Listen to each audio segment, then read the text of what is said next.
Assalamualaikum warahmatullahi wabarakatuh.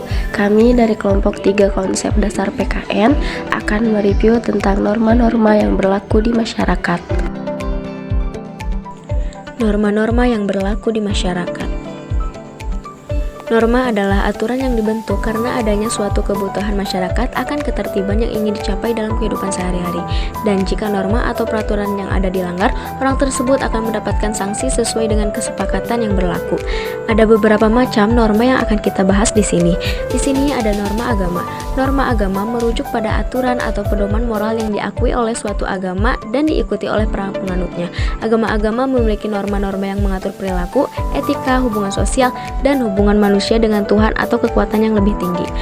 Macam-macam norma agama di Indonesia ada norma agama Islam, norma agama Kristen dan Protestan, norma agama Hindu, norma agama Buddha, dan norma agama Konghucu. Norma agama Islam, ajaran hidup bagi pemeluk agama Islam sumbernya berasal dari kitab suci Al-Quran dan hadis Nabi Muhammad SAW. Umat muslim di dunia juga meyakini bahwa Nabi Muhammad SAW adalah utusan Allah. Adapun agama Kristen bersumber pada Alkitab merupakan suatu pedoman atau prinsip hidup yang akarnya pada kerajaan Kristen.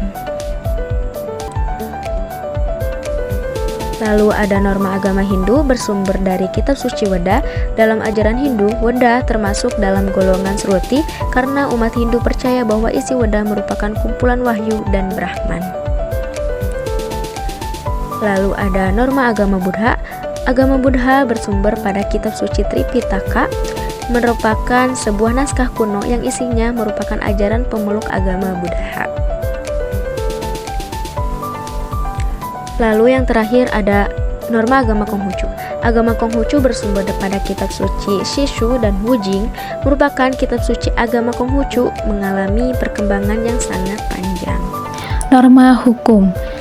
Norma hukum adalah rangkaian aturan yang ditunjukkan kepada anggota masyarakat yang berisi ketentuan, perintah, kewajiban, dan larangan agar dalam masyarakat tercipta suatu ketertiban dan keadilan.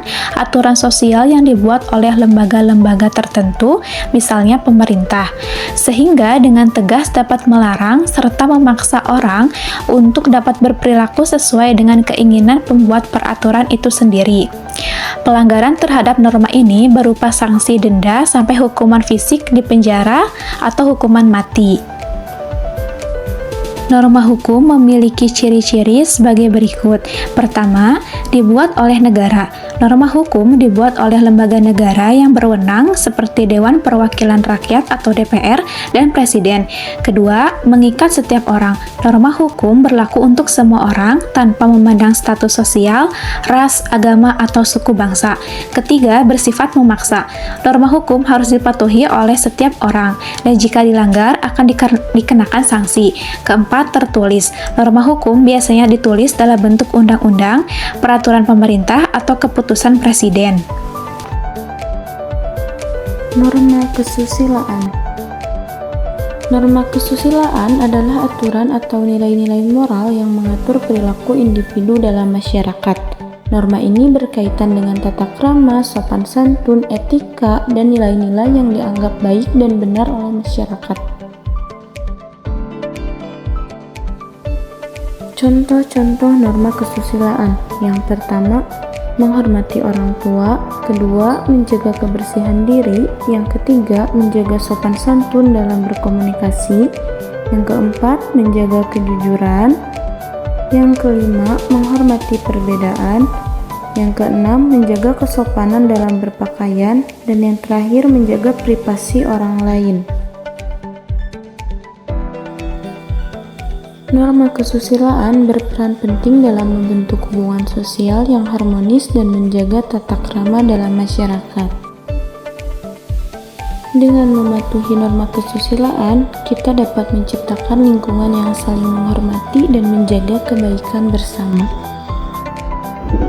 Nah teman-teman, untuk selanjutnya ada norma kesopanan. Untuk norma kesopanan ini adalah aturan-aturan yang menekankan pada perbuatan seseorang untuk menjaga kesopan santunan, tata krama mereka, dan juga adat istiadat setiap individu.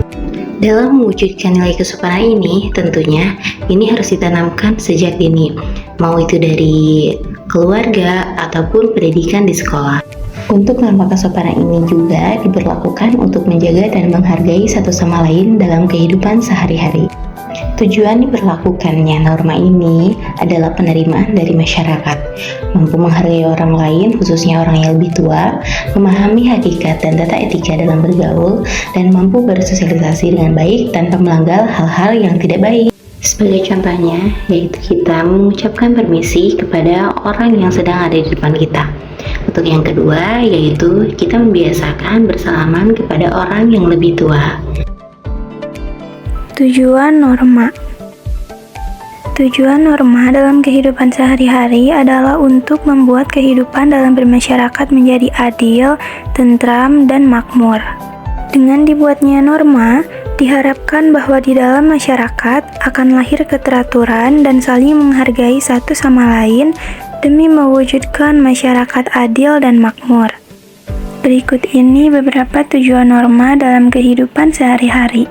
Yang pertama, norma bertujuan untuk menciptakan kenyamanan, kemakmuran, dan kebahagiaan bagi masyarakat. Kedua, norma memiliki tujuan agar mampu mengatur perilaku masyarakat agar selaras dengan nilai yang berlaku. Ketiga, norma dapat menciptakan keharmonisan hubungan masyarakat. Keempat, norma mampu melahirkan ketertiban dan keadilan dalam masyarakat. Kelima, dengan adanya norma, bisa membantu masyarakat dalam mencapai tujuan dan kesepakatan bersama.